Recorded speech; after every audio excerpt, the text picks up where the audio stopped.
Yacce wannan faifan bidiyo ya fita da kuma dalilin fitarsa, haka zalika yacce ma sababin fitar wannan bidiyo duk yana taushe ne a cikin wannan faifayan bidiyo namu da muke tafe muku da shi bisa wannan tasha tamu, inda aka saki wannan faifan bidiyo ba tare da sirrin wannan jaruma ba,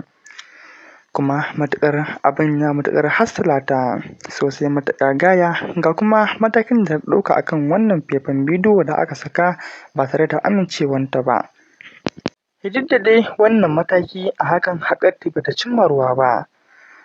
a dole dai sai da aka saki wannan faifan bidiyo a duniya gabaki ɗaya kowa ya san abin da ake ciki. Mai sauraro ka biyo mu a sannu, kuma idan har kai baƙo ne a wannan tasha tamu mai albarka, ka dangwala mana subscribe da ƙararrawa domin kasancewa tare da mu a koda yaushe da zarar mun saki zafafan shirye-shiryenmu da kuma ingantattun labaranmu, inda a yau ma muke tafe muku da wannan babban rahoto haɗe da wannan faifan bidiyo dangane da wannan babban jarumin wato Nafisa Abdullahi,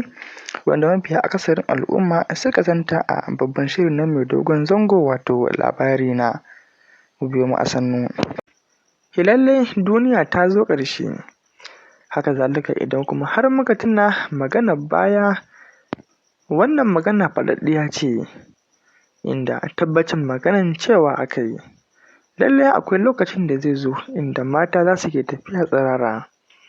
amma ba wai tsirara na bayyane ba, face tufafin ma da za su ke sawa shi ne zai bayyana tsiraicin nasu.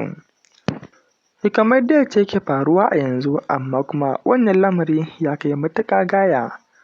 inda wannan lamari na wannan jaruma ya matuƙar tayar da jama'a hankali, duk wanda ya kalli wannan faifan bidiyo sai ya tofa albarkacin bakinsa shi ma, dangane da waɗansu suke faɗan maganganu marasa daɗi, inda wasu kuma suke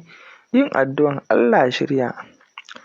Mai sauraro kada dai ka sha'afa, kuma ka biyo mu a sannu, wato kana tare ne da wannan tasha tamu mai suna Sarauniyar Kannywood TV, kuma kar dai a manta da like a wannan bidiyo haɗe da subscribe, kuma ka dangwala mana alamar ƙararrawa. Wato lamarin wannan jaruma dangane da yawan yaɗuwar waɗannan bidiyoyi nata, idan har muka tuna baya cewa a baya tun baya-bayan can ma akwai wani cece-kuce a kanta, inda ya ɓalle dangane da yacce aka bayyana wani bidiyo nata da yake ta yawo a shafukan sada zumunta, inda take ta rawa a cikin ɗaki, kuma lallai siffofin jikinta sun bayyana.